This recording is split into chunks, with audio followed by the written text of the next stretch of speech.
ทฤษฎีของตนเชื่อจนล้นนั้นผิดคำสอนเชื่อรูปลักษณ์นั้นควรสังวรแม้อาจารย์สอนใช่ว่าเชื่อหมดเลย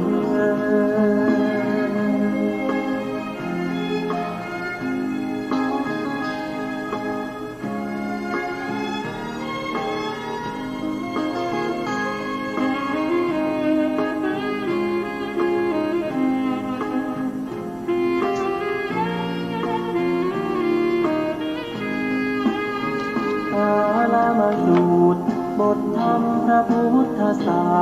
สตร์พระองค์วางวาดหมดจดไว้ให้ไขว้เขวแนวคิดตามเหตุผลปนเปอาจมีโยเยเชื่อไปอาจไม่แน่นอนว่าตรงทฤษฎีของตนเชื่อจนล้นนั้นผิดคำสอนเชื่อรูปลักษณ์นั้นควรสังวรแม้อาจารย์สอนใช่ว่าเชื่อหมดเลย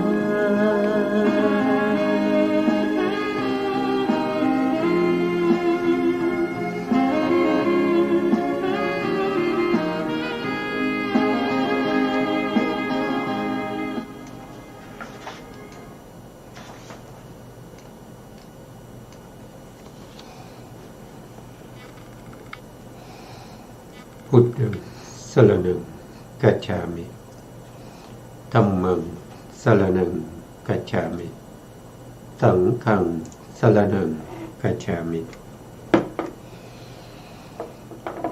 กราบนมัสการพระมหาเถระพระสังฆาธิการพระเถรานุเถระสวัสดีท่านผู้ฟังและผู้ชมทุกท่านกลับมาพบกับรายการศึกษาพระสัทธรรมเพื่อการพ้นทุกข์ครั้งนี้เป็นครั้งที่6ในเรื่องของโสนทันทสูตรซึ่งเป็นพระสูตรที่นำมาจากทีฆนิกายศีลขันธวรรคในเล่มที่12ซึ่งเป็นเรื่องที่พระพุทธองค์ทรงเสด็จไปโปรดชาวเมืองจำปาโดยมีโสนทันทพราหมณ์เป็นเจ้าเมืองซึ่งท่านก็ได้รับแต่งตั้งจากพระเจ้าพิมพิสารให้มาเป็นเจ้าเมืองอยู่ที่เมืองนี้ครั้งที่แล้วเราก็ได้ศึกษาไปก็พูดถึงเรื่องของคุณของพระธรรมพุทธเจ้าในส่วนที่เป็นอรรถกถานะครับมาอยู่ในส่วนที่เป็นอรรถกถาซึ่งวันนี้ก็น่าจะจบแล้วนะครับในเรื่องนี้นะซึ่งรายการนี้เราก็จะศึกษาพระไตรปิฎกพร้อมด้วยอรรถกถาโดยมีกระผมอาจารย์ประเสริฐพีระวงศ์แล้วก็อาจารย์กันดาพีระวงศ์เป็นผู้มาดำเนินรายการนะครับซึ่งก็มาพบกับเราทั้งสองได้ทุกๆวันอาทิตย์นะครับในเวลา16 นาฬิกาเป็นต้นไปนะประมาณ1 ชั่วโมงต่อจากรายการศึกษาพระไตรปิฎกของท่านผู้การธนัทเดชะนะครับเพื่อไม่เสียเวลานะครับเราก็จะเข้าสู่ในพระไตรปิฎกนะครับต่อจากครั้งที่แล้วนะครับก็อาจารย์กันดาท่านก็จะได้เป็นผู้ที่สาธยายให้พวกเราได้ฟังกันนะครับครับอาจารย์ครับพร้อมแล้วเชิญนะครับอาจารย์กราบนมัสการพระคุณเจ้าพระเถรานุเถระและสวัสดีท่านที่รับฟังและรับชมอยู่ทางบ้านนะคะอรรถกถาโสนทันทสูตรว่าด้วยความกังวลใจของโสนทันทพราหมณ์คำว่าเมื่อผ่านพ้นราวป่าไปแล้วติโรวนะสันทคตัสสะ คือผู้ไปสู่ภายในราวป่าอธิบายว่าเข้าไปยังภายในวิหารแล้วคำว่าประนมอัญชลีอัญชลิงปนาเมตวาความว่าพวกพราหมณ์ซึ่งเป็นสองฝักสองฝ่ายคิดอย่างนี้ว่าแม้ว่าพวกมิจฉาทิฐิจักทักท้วงพวกเราว่าเพราะเหตุไรพวกท่านจึงถวายบังคมพระสมณโคดมพวกเรา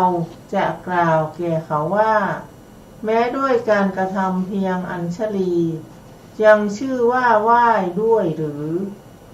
ถ้าว่าพวกสัมมาทิฏฐิจักทักท้วงพวกเราว่าเพราะเหตุไรพวกท่านจึงไม่ถวายบังคมพระผู้มีพระภาคเจ้าพวกเราจักบอกว่าการเอาศีรษะกระทบพื้นแผ่นดินนั่นแหละหรือจึงจะเป็นการไหว้แม้การกระทำอัญชลีก็ชื่อว่าการไหว้เหมือนกันไม่ใช่หรือคำว่าชื่อและโคตรนามโคตังความว่าพวกพราหมณ์เมื่อกราบทูลว่าข้าแต่พระโคดมผู้เจริญข้าพระองค์เป็นบุตรของคนชื่อโน้นชื่อทัตตะชื่อมิตตะมาในที่นี้ชื่อว่าประกาศชื่อพวกที่กล่าวว่าข้าแต่พระโคดมผู้เจริญข้าพระองค์ชื่อว่าวาเสถะชื่อกัจจานะมาในที่นี้ชื่อว่าประกาศโคตรได้ยินว่าพวกพราหมณ์เหล่านั้นเป็นกุลบุตรที่ยากจนแก่เฒ่าได้กระทำอย่างนี้ด้วยคิดว่าพวกเราจะปรากฏในท่ามกลางที่ประชุมด้วยอำนาจแห่งชื่อและโคตรส่วนพราหมณ์เหล่าใดนั่งนิ่งอยู่พราหมณ์เหล่านั้นเป็นพวกตรณีและเป็นอันธพาลบรรดาพราหมณ์สองพวกนั้นพวกพราหมณ์ที่ตรณีคิดว่าคนเมื่อคุยกันเพียงคำสองคำก็คุ้นเคยกันได้ต่อมาเมื่อมีความคุ้นเคยกันแล้วจะไม่ให้ภักษาหา1-2 คำหาควรไม่เพื่อปลดเปลื้องตนจากข้อนั้นจึงนั่งนิ่งเสียพวกพราหมณ์ที่เป็นอันธพาลเพราะเหตุไม่รู้อะไรเลยจึงนั่งนิ่งไม่ว่าในที่ไหนๆเป็นดุจก้อนดินเหนียวที่เขาขว้างทิ้งแล้วครับผมครับจากครั้งที่แล้วนะครับก็เมื่อโสนทันทพามพร้อมด้วยบริวารเนี่ยเข้าไปยังใกล้ๆกับสะบกขรณีคัดคราซึ่งเป็นที่ประทับของพระพุทธเจ้าพอเข้าไปยังไม่ถึงนะครับก็มีความคิดที่แตกต่างกันไปคนนั้นก็คิดอย่างนั้นอย่างนี้นะครับก็แบ่งเป็น2 พวก 3 พวกกันนะครับพวกที่เป็นมิจฉาทิฏฐิก็มีพวกที่เป็นสัมมาทิฏฐิก็มีนะครับบางพวกก็เห็นว่าการที่เข้าไปเฝ้าพระพุทธองค์นะครับควรจะถวายบังคมแต่พระพุทธองค์บางพวกก็แค่ประนมอัญชลีเท่านั้นนะครับซึ่งถ้าเรามาพิจารณาดูเนี่ยนะครับผู้ที่มีคุณมีคุณที่สะสมบารมีมาเป็นระยะเวลายาวนานถึง4 อสงไขยแสนมหากัป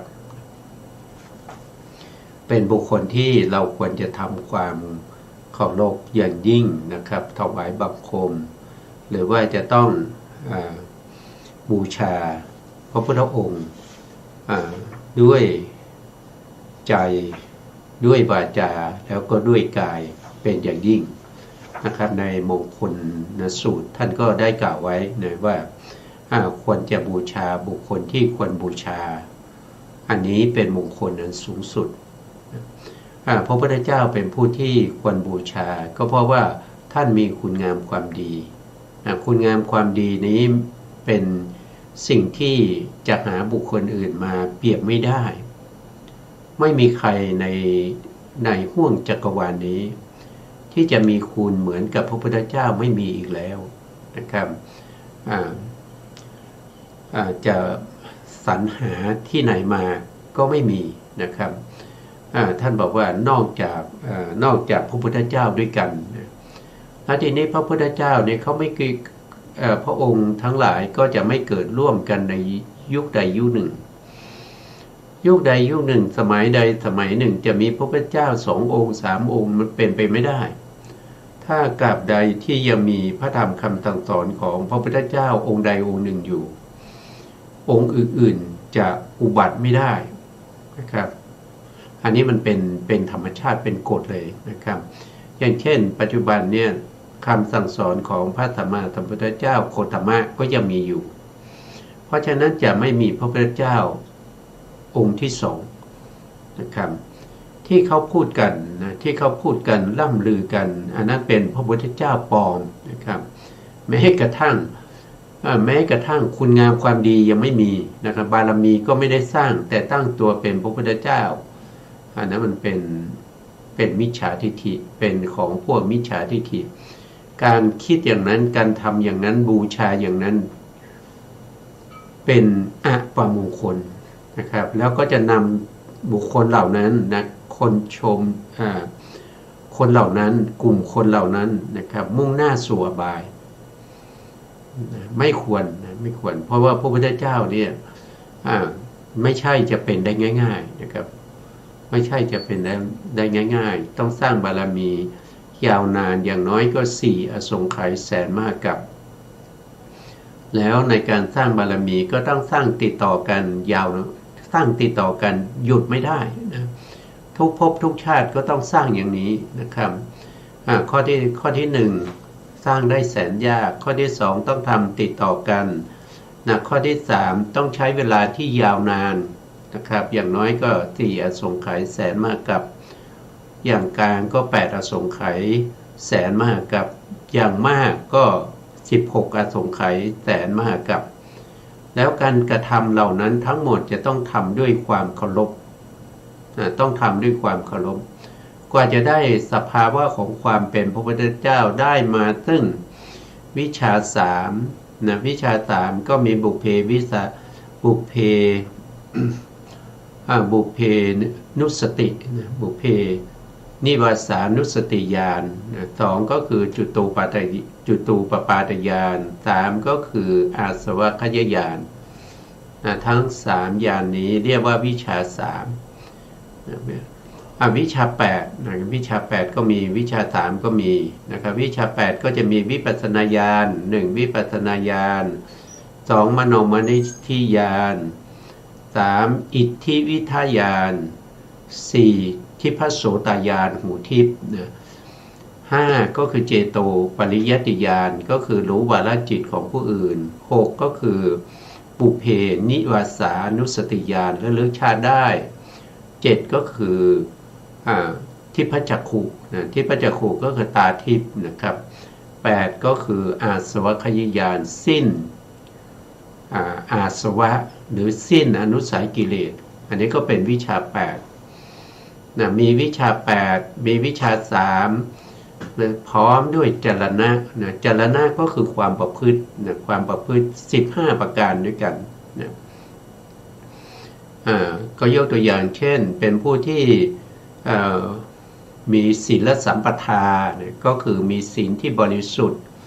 มีศีลที่ผ่องแผ้วนะครับเป็นปรมาจารย์ของศีลนะครับนั่นก็คือหมายความว่าไม่มีใครที่จะมีศีลเทียบเท่ากับพระพุทธองค์ได้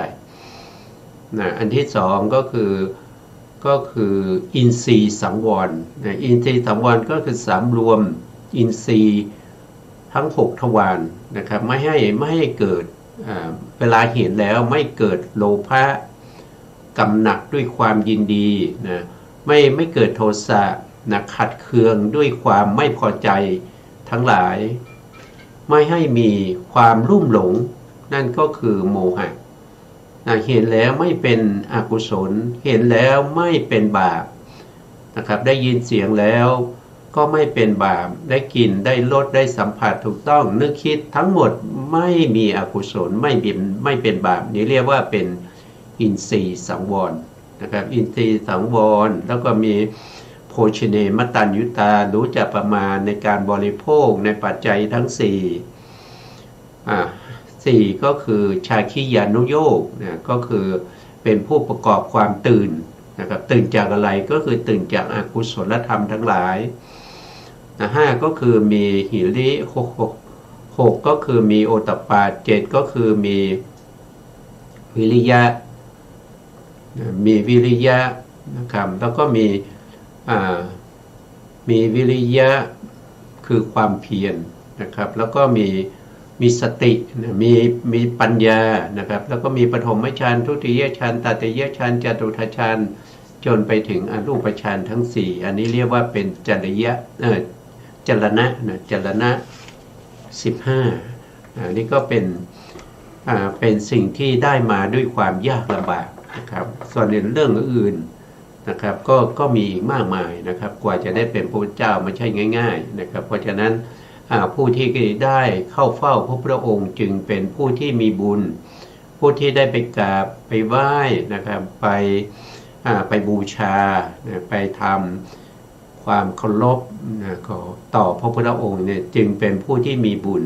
คนไม่มีบุญนี่ไม่มีโอกาสที่จะได้เข้าไปพูดคุยกับพระพุทธเจ้าอย่างพวกเราเนี่ยไม่มีบุญที่จะได้เห็นพระพุทธเจ้านะครับแต่เรามีบุญในเรื่องของพระธรรมนะก็คือท่านก็ปรินิพพานไปแล้วท่านก็ทิ้งพระธรรมคำสั่งสอนของพระพุทธองค์ไว้ให้แก่เรานะครับเพราะฉะนั้นเราก็ศึกษาทำความรู้ความเข้าใจในสิ่งเหล่านี้เพื่อจะเป็นบุญบารมีให้เราได้มีบุญได้พบกับพระพุทธเจ้าในองค์ใหม่ในอนาคตเช่นพระศรีอริยเมตไตรเป็นต้นนะครับต่อไปเราก็เรียนเชิญอาจารย์กันดาท่านจะได้สาธยายต่อนะครับผมเชิญครับอาจารย์ครับว่าด้วยพรามณบัญญัติคำว่าความปริวิตกในใจด้วยพระหฤทัยเจตสาเจโตปริวิตกวิตกังความว่าพระผู้มีพระภาคเจ้าทรงใคร่ควรดูอยู่ว่าพราหมณ์นี้จำเดิมแต่เวลามาถึงก้มหน้าตัวแข็งทื่อนั่งคิดอะไรอยู่กำลังคิดอะไรหนอก็ได้ทรงทราบจิตของพราหมณ์นั้นด้วยพระทัยของพระองค์เพราะเหตุนั้นท่านจึงกล่าวว่าทรงทราบความปริวิตกในใจด้วยพระหฤทัยดังนี้คำว่าลำบากใจวิหันยติคือถึงความลำบากใจคำว่าเหลียวดูชุมนุมชนอนุวิโลเกตวาปริสังความว่าด้วยการที่พระผู้มีพระภาคเจ้าตรัสถามในลัทธิของตนโสนทันทพามจึงปลอดโปร่งกายและใจเหมือนกับตนจมน้ำถูกพระผู้มีพระภาคเจ้าดึงขึ้นมาวางไว้บนบกเพื่อให้เป็นที่ชื่นชอบของชุมชนจึงเหลียวดูชุมนุมชนราวกะจะพูดว่าท่านผู้เจริญจงใคร่ครวญดูคำพูดของข้าพเจ้าโดยใช้ความคิดความไตร่ตรองไปจึงได้กราบทูลคำนั้นแก่พระผู้มีพระภาคเจ้าคำว่า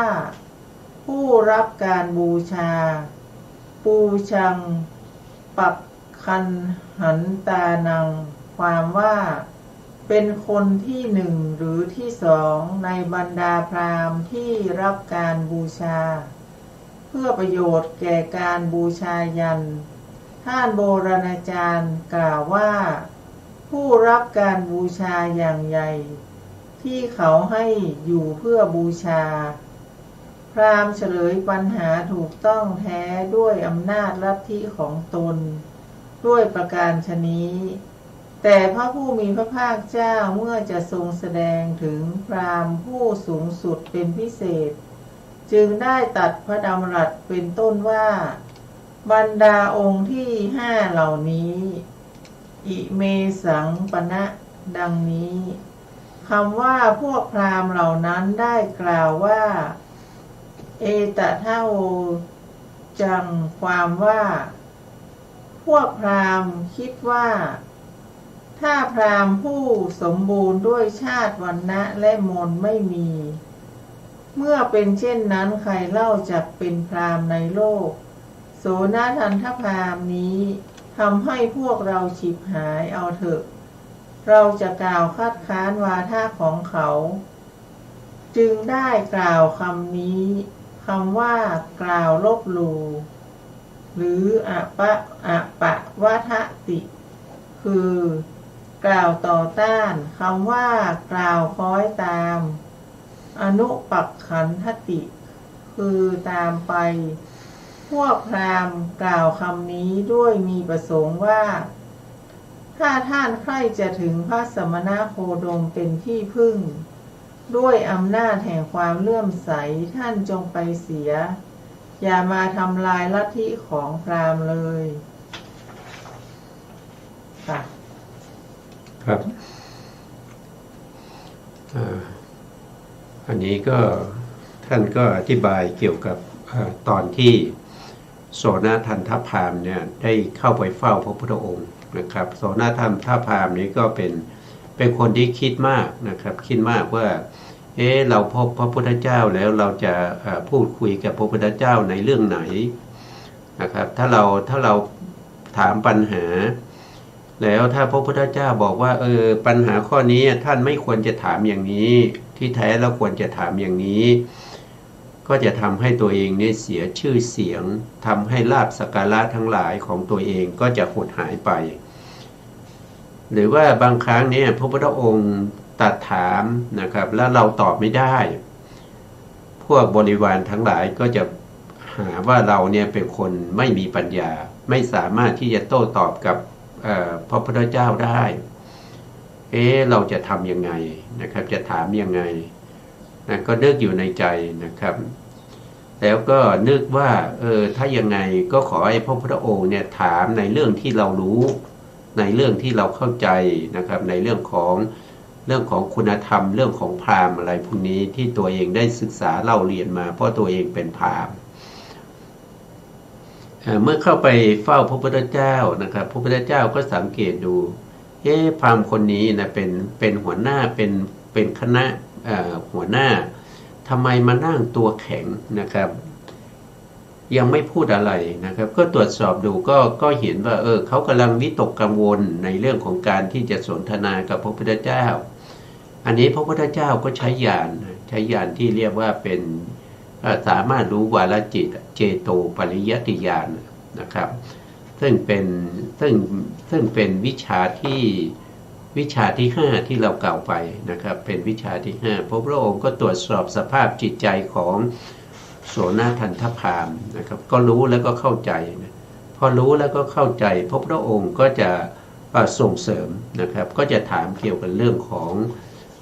งวรรณะของพราหมณ์อะไรทั้งหลายเหล่านี้นะครับเพื่อให้เขาเนี่ยตอบได้นะครับแล้วก็ให้เขาเนี่ยเป็นผู้ที่มีความมั่นใจขึ้นนะจากที่มาถึงแล้วก็ไม่ค่อยมั่นใจในคำพูดคำที่จะโต้ตอบกับพระพุทธองค์นะครับนี่ก็เป็นพระพุทธองค์รู้อย่างนั้นพระองค์ก็ช่วยเหลือนะครับในการที่จะทำให้เขาเนี่ยเกิดความล่าเริงเกิดความองอาจนะครับไม่ขวยเขินในที่ประชุมนั้นนี่ก็เป็นพระมหากรุณาของพระพุทธเจ้านะครับพระพุทธเจ้ารู้พระพุทธเจ้าก็จะหาทางที่จะช่วยเหลือนะครับไม่ใช่รู้แล้วก็จะซ้ำเติมนะไม่ใช่อย่างนั้นนะครับนะส่วนต่อไปเราก็จะฟังอาจารย์ท่านได้สาธยายต่อนะครับผมเชิญครับอาจารย์ครับ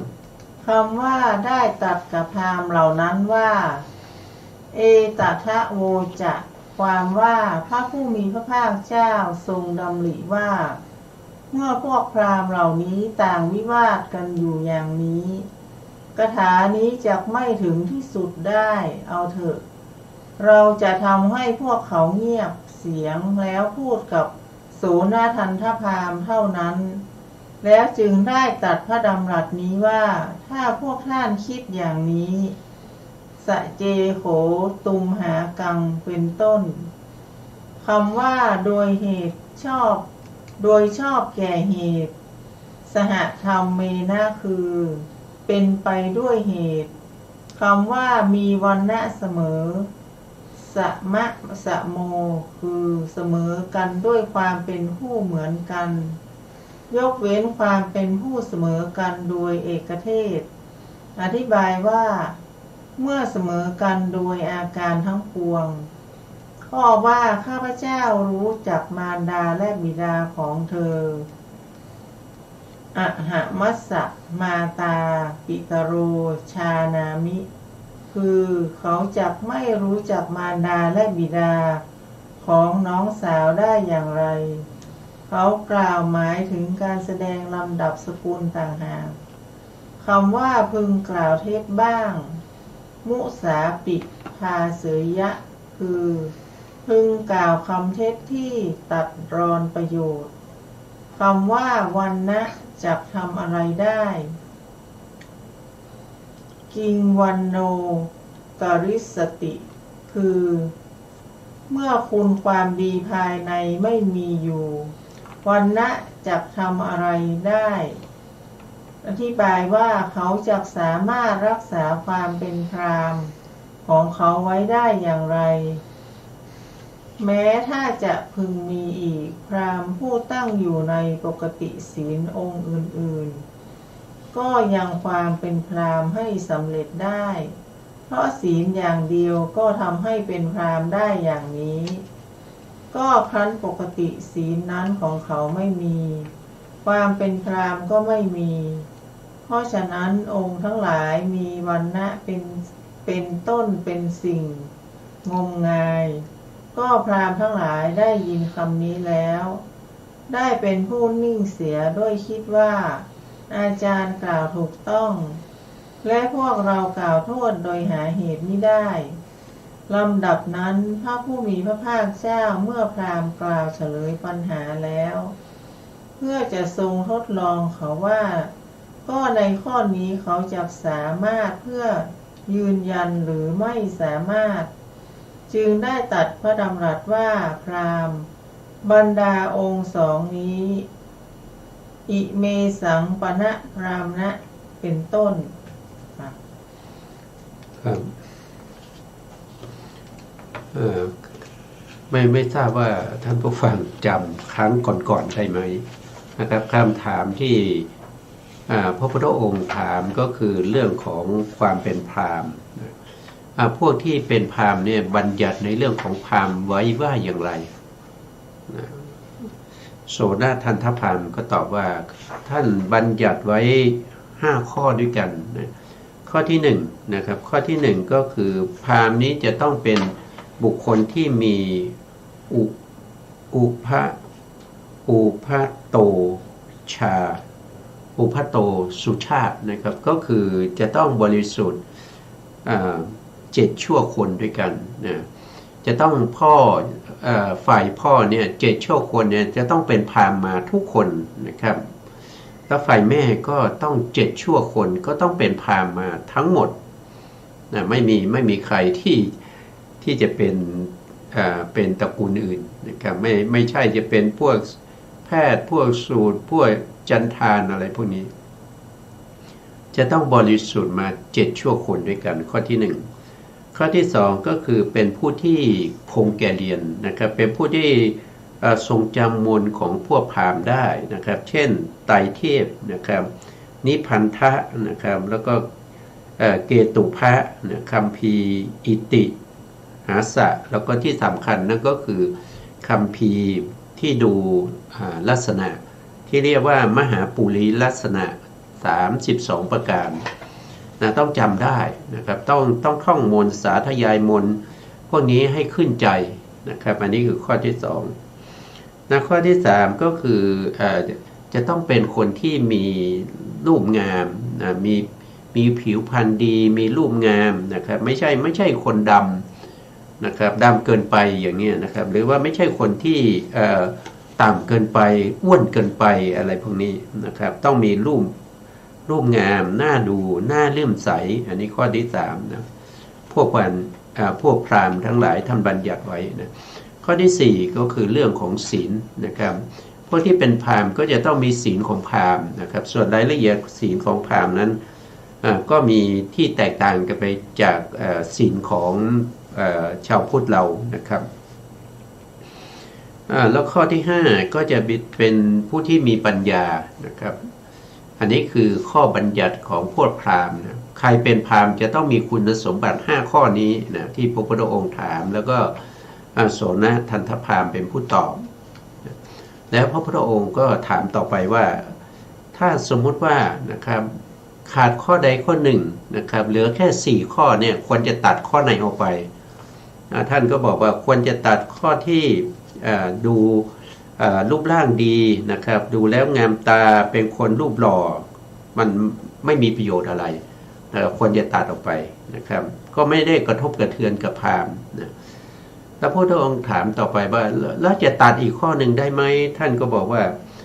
ก็ตัดได้นะตัดข้อไหนท่านก็บอกว่าตัดในเรื่องของอุพัตโตสุชาตินะครับอันนี้ก็ไม่มีประโยชน์อะไรนะครับนะแล้วพระองค์ก็ถามต่อไปว่าแล้วถ้าตัดอีกข้อหนึ่งตัดข้อไหนล่ะนะครับก็บอกว่าตัดข้อที่2ก็คือเรื่องของคงแก่เรียนนะครับเรียนเรื่องมนต์ต่างๆนะครับก็เหลือแค่2ข้อนะครับก็เหลือเฉพาะในข้อที่เป็นศีลกับปัญญาแล้วพระองค์ถามว่าเหลือ2ข้อเนี่ยถ้าจะตัดอีกข้อหนึ่งตัดได้ไหมท่านก็บอกตัดไม่ได้นะครับคนที่เป็นพราหมณ์ไม่มีศีลก็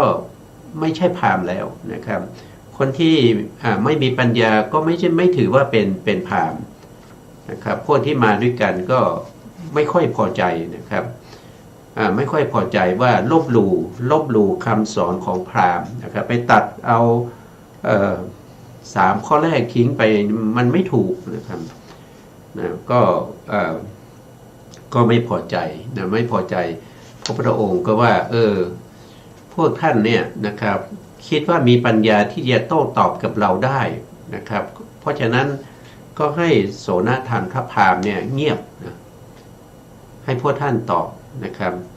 แต่ถ้าพวกท่านคิดว่าถ้าตอบไม่ได้นะครับท่านจงเงียบนะครับแล้วก็ให้โสนทันทพราหมณ์นี้เป็นผู้ตอบโสนทันทพราหมณ์นี้เป็นผู้ที่มีความรู้ก็อธิบายให้ฟังนะครับว่าความมีรูปสวยเนี่ยมันจะมีประโยชน์อะไรกับพราหมณ์นะครับความมี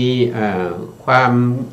เกิดชาติที่บริสุทธิ์มา7ชั่วคนเนี่ยมันจะมีอะไรนะครับมันไม่ได้เป็นประโยชน์อะไรนะครับแล้วก็จำมวลได้ก็ไม่เป็นประโยชน์นะครับเพราะว่ามวลที่เขาจำได้มันเป็นมวลที่เป็นมิจฉาทิฏฐินะมันไม่ใช่สัมมาทิฏฐินะครับเพราะฉะนั้นมันมีประโยชน์อะไรนะครับที่มีประโยชน์ก็น่าจะต้องเป็นศีลกับปัญญาเท่านั้นนะเมื่อพราหมณ์ที่มาด้วยกันได้ฟังอย่างนั้นได้ฟังคำอธิบายนะครับก็ยอมว่าถูกต้องอาจารย์ของเรานี่มีความรู้ความเข้าใจนะครับสามารถโต้ตอบกับพระสมณโคดมได้นะเพราะเราเงียบดีกว่านะครับอันนี้ก็เป็นเรื่องเดิมนะครับเพราะว่าในอรรถกถาท่านก็ยกตรงนี้มาอธิบายนะครับต่อไปครับอาจารย์ครับว่าด้วยศีลและปัญญาคำว่าอันศีลชำระให้บริสุทธิ์ศีละปริโยโทตาคือบริสุทธิ์ได้เพราะศีลข้อว่า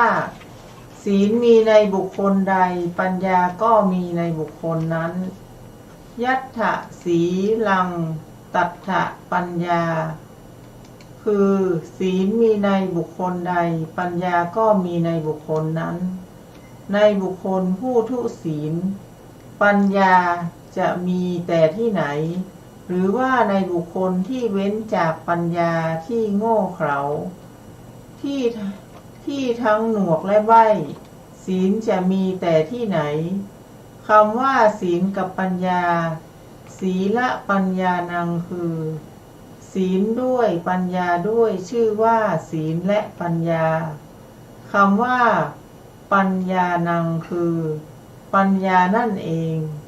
พระผู้มีพระภาคเจ้าเมื่อจะทรงยอมรับคำพูดของพราหมณ์จึงได้ตรัสว่าพราหมณ์ข้อนี้เป็นอย่างนั้นเอวะเมตังพรามณะบรรดาคำเหล่านั้นคำว่าปัญญาอันศีลชำระให้บริสุทธิ์ศีละปริโทตาปัญญาคือที่ปาริสุทธิศีลสี่ชำระแล้วถามว่าบุคคลชำระปัญญาด้วยศีลได้อย่างไรแก้ว่าศีลของปุถุชนใดไม่ขาดตกบกพร่องตลอด60 ปีและ80 ปีแม้ในเวลาถึงแก่กรรมเขาฆ่ากิเลสทั้งหมดได้ชำระปัญญาด้วยศีลยังถือเอาพระอรหันต์ได้ดุจพระมหาสิทธิวัสสะเถระอยู่ในบริเวณต้นสาละในซอกเขาฉะนั้นได้ยินว่าเมื่อพระเถระนอนอยู่บนเตียงที่จะมรณภาพร้องครวญครางอยู่เพราะเวทนากล้าติสวะพระสะพระมหาราชเสด็จไปด้วยทรงดำริว่าเราจะเยี่ยมพระเถระประทับยืนอยู่ที่บริเวณประตูทรงสดับเสียงนั้นจึงตรัสถามว่านี่เสียงของใครเสียงร้องครวญครางของพระเถระพระองค์ทรงดำริว่า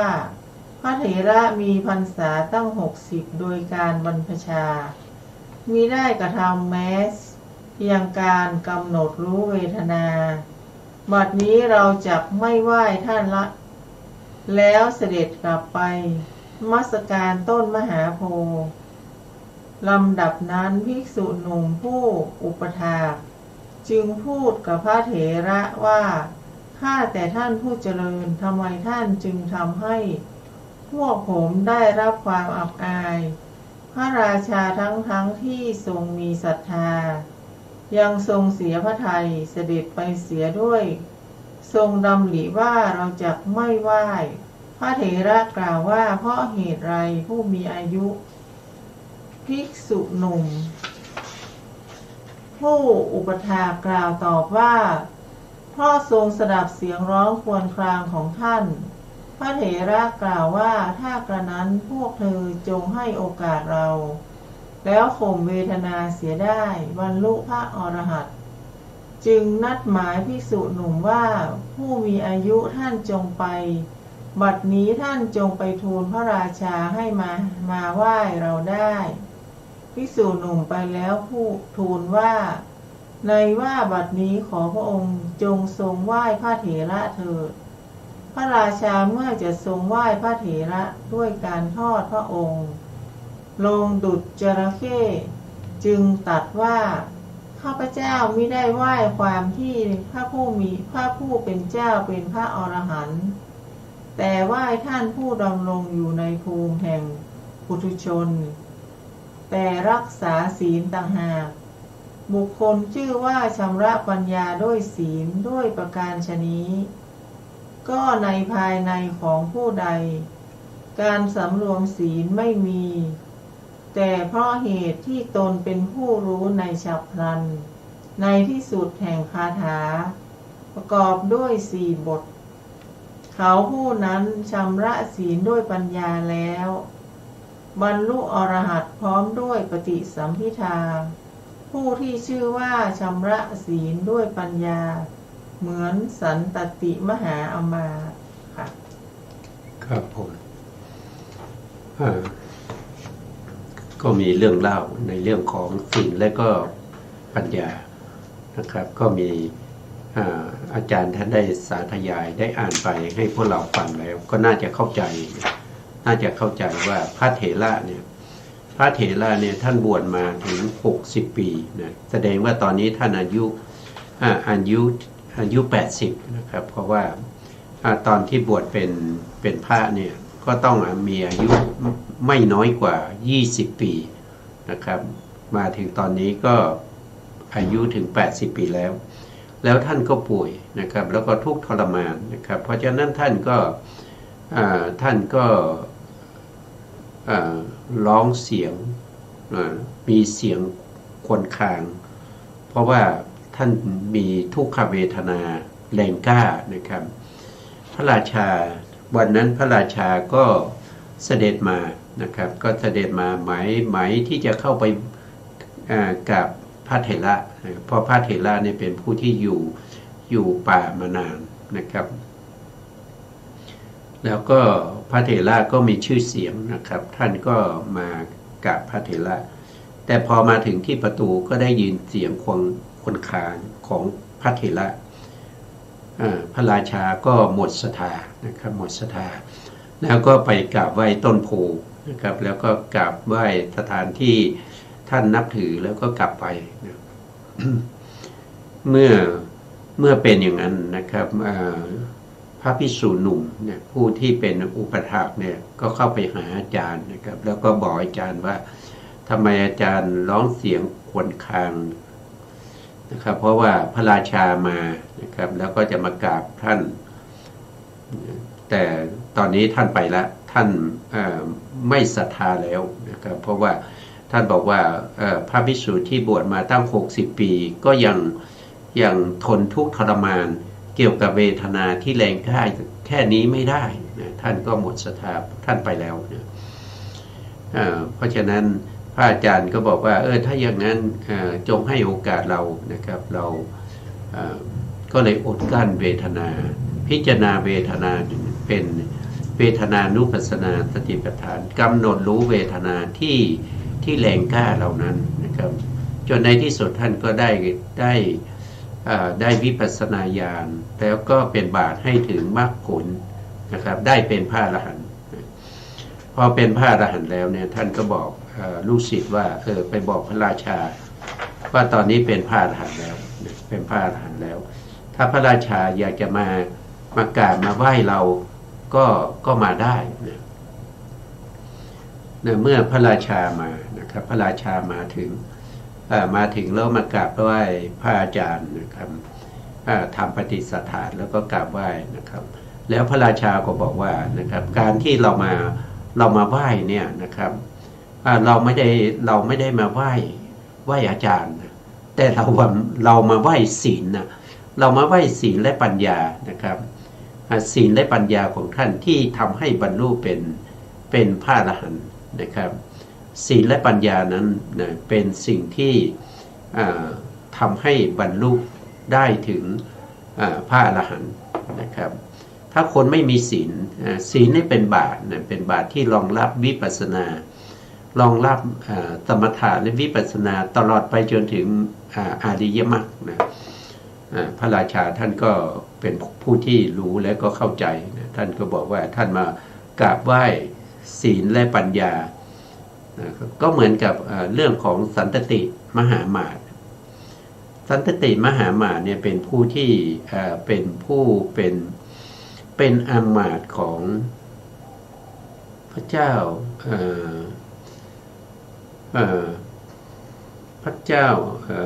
อะไรจำไม่ได้แล้วกรุงสาวัตถีนะครับครองเมืองกรุงสาวัตถีนะครับเนี่ยชอบลืมอย่างนี้นะเป็นอามาตย์นะครับวันหนึ่งนะมีสงครามนะชายแดนนะพระราชาก็ให้อามาตย์นะสันตติมหาอามาตย์นี้ไปลบสันตติอามาตย์ไปลบแล้วก็ได้ชัยชนะกลับมาพอกลับมาแล้วนะพระราชาก็พระราชทานให้เป็นพระราชา7 วันนะถ้าได้เป็นพระราชาอยู่7 วันเนี่ย7 วันนี้ท่านไม่ทำอะไรเลยเนี่ยท่านจะดื่มสุรานะครับดื่มสุราแล้วก็ดู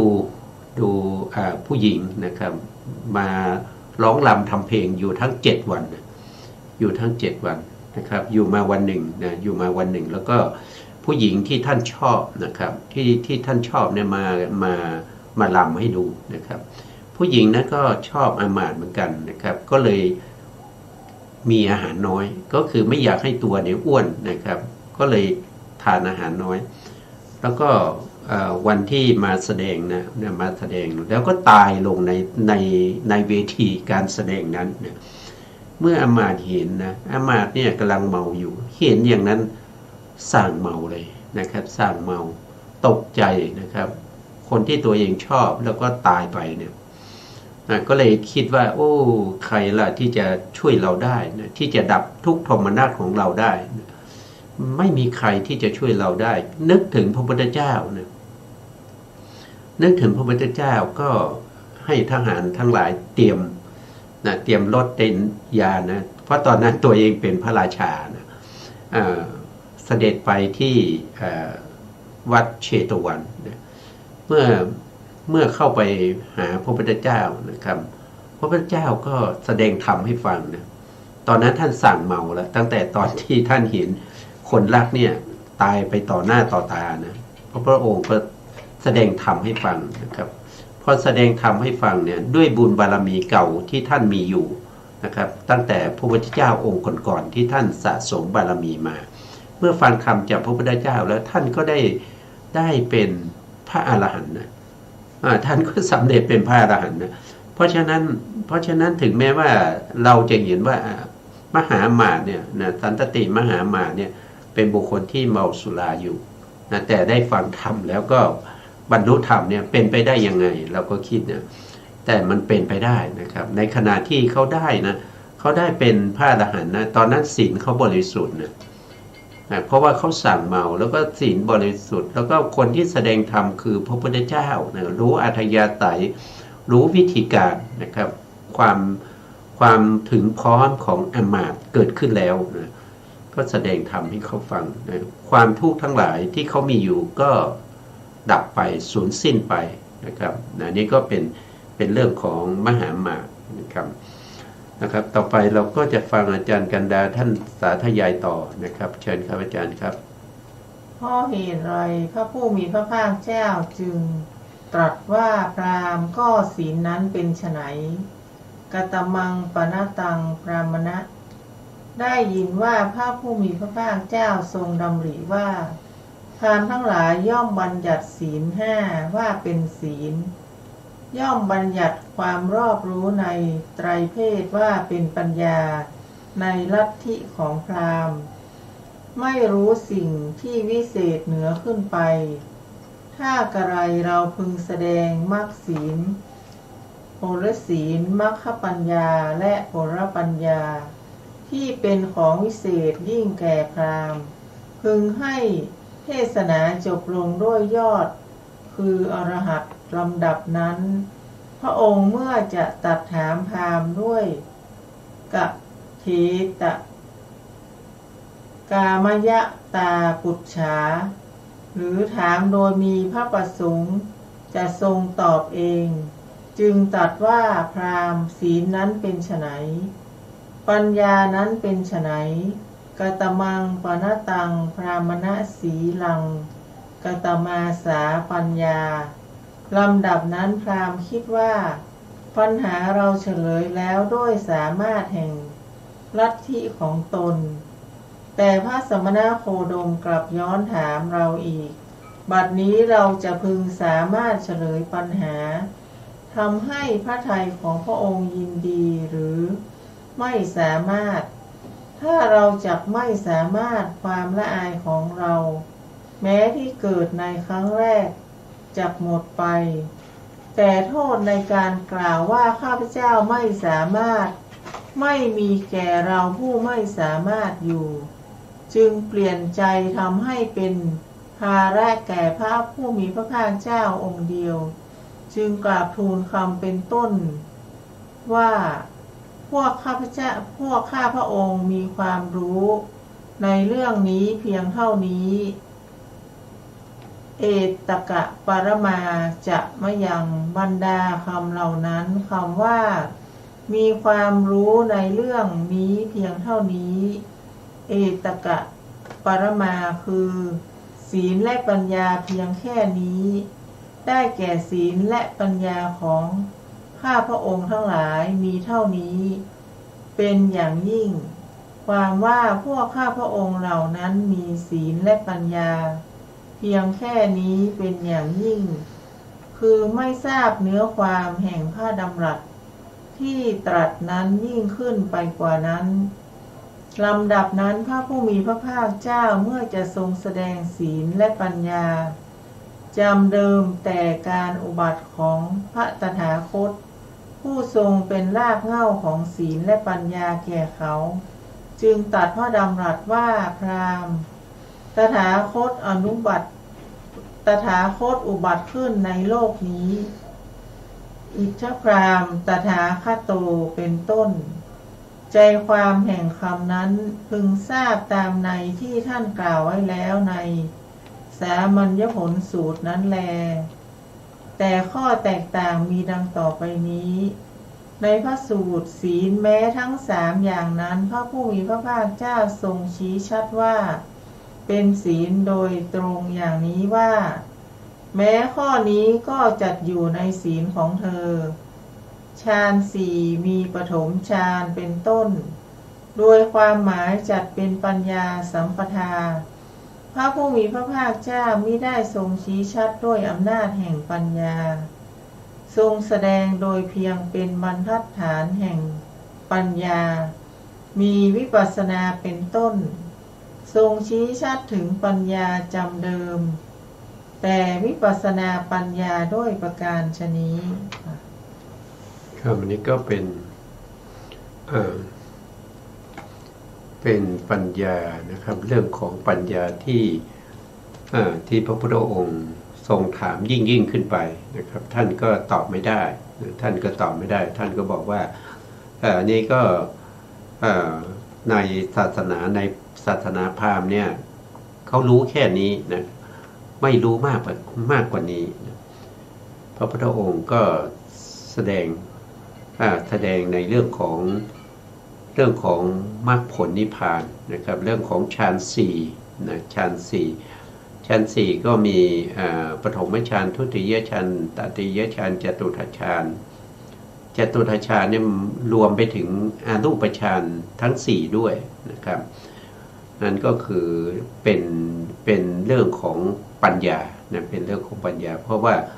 ผู้ไม่มีปัญญาย่อมไม่รู้นะย่อมไม่เข้าฌานไม่ได้นะครับอันนี้ก็อาจารย์ท่านสาธยายต่อนะครับว่าด้วยโสนทันทพราหมณ์ประกาศตนเป็นอุบาสกคำว่าเพื่อเสวยในวันพรุ่งนี้สวา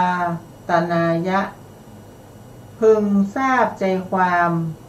ตามในที่กล่าวแล้วในคำนี้ว่าเพื่อฉันในวันนี้นั่นแหละข้อว่า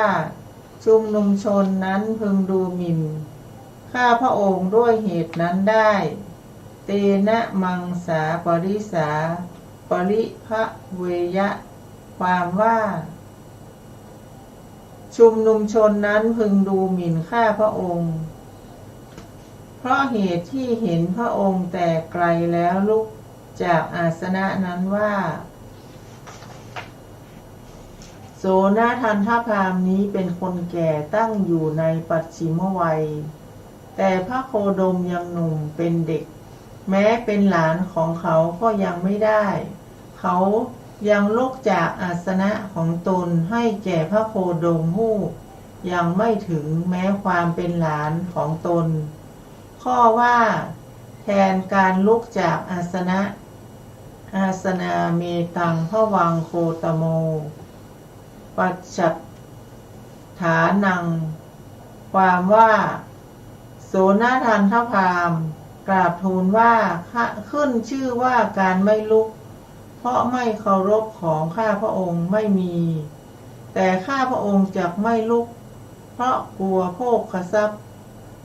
สมบัติจะฉิบหายพระองค์และข้าพระองค์เท่านั้นควรจะทราบข้อนั้นเพราะฉะนั้นขอพระโคดมผู้เจริญได้โปรดเข้าพระทัยการประคองอัญชลีนั้นเป็นการแทนการลุกขึ้นรับได้ยินว่าเขาลวงเช่นกับโสนทันทพราหมณ์นี้หาได้ยากก็ชื่อว่าความไม่เคารพ ในพระผู้มีพระภาคเจ้าของพราหมณ์นี้ไม่มี เพราะฉะนั้นเขากล่าวอย่างนั้นด้วยอำนาจแห่งการลวง เพราะกลัวว่าโภคสมบัติจะฉิบหาย แม้ในบทอื่นก็มีในเช่นเดียวกันนี้ ในคำว่าด้วยธรรมิกถาธรรมิยากถายะเป็นต้น มีความว่าพระผู้มีพระภาคเจ้าทรงแสดงให้เห็นจริงซึ่งประโยชน์ที่เป็นปัจจุบันและเป็นเบื้องหน้าทรงให้เขายึดมั่นคือให้เขาถือเอาธรรมที่เป็นกุศลทรงให้เขาอาหารคือกระทำเขาให้มีความอุตสาหะในธรรมที่เป็นกุศลนั้นทำให้เขาร่าเริงด้วยความเป็นผู้มีอุตสาหะนั้นและด้วยคุณที่มีอยู่อย่างอื่นทรงยังฝนคือพระธรรมรัตนะให้ตกลงแล้วเสด็จลุกจากอาสนะหลีกไปส่วนพราหมณ์เพราะเหตุที่ตนเป็นคนลวงเมื่อพระผู้มีพระภาคเจ้าทรงให้ฝนคือพระธรรมตกลงอยู่แม้ด้วยประการชนี้ก็ไม่สามารถยังภูมิวิเศษให้เกิดขึ้นได้คาถาทั้งหมดนี้ตั้งแต่ต้นจนจบได้เป็นไปเพื่อนิพพานในการต่อไปและเพื่อส่วนหนึ่งแห่งวาสนาของเขาอย่างเดียวอัตถกถาโสนทันทสูตรในอัตถกถาทีฆนิกายชื่อสุมังคลวิราสินีจบด้วยประการชนี้จบอัตถกถาโสนทันทสูตรที่4ค่ะครับวันนี้ก็เวลาหมดพอดีนะครับอาจารย์ครับเราก็คืนเวลาให้ทางสถานีนะครับสุดท้ายนี้นะครับก็ขอบพระคุณพระครูสมุทรวิศวัตรวรกิจโจผู้อำนวยการสถานีวิทยุเพื่อการศึกษาพระพุทธศาสนาและวัฒนธรรม FM 104.5 เมกะเฮิรตซ์วัดฝายหินจังหวัดเชียงใหม่และขอกราบขอบพระคุณพระครูปริยัติยานุศาสตร์ขอบคุณท่านผู้การธนัทเดชะแล้วก็ขอบคุณท่านผู้ฟังและผู้ชมทุกท่านที่ให้เกียรติติดตามในรายการ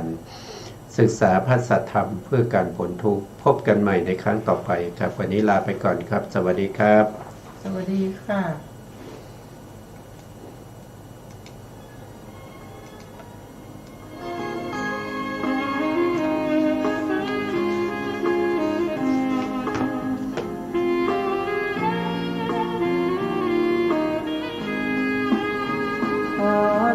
สูตรบทธรรมพระพุทธศาสตร์พระองค์วางวาดหมดจดไว้ให้ไขว้เขวแนวคิดตามเหตุ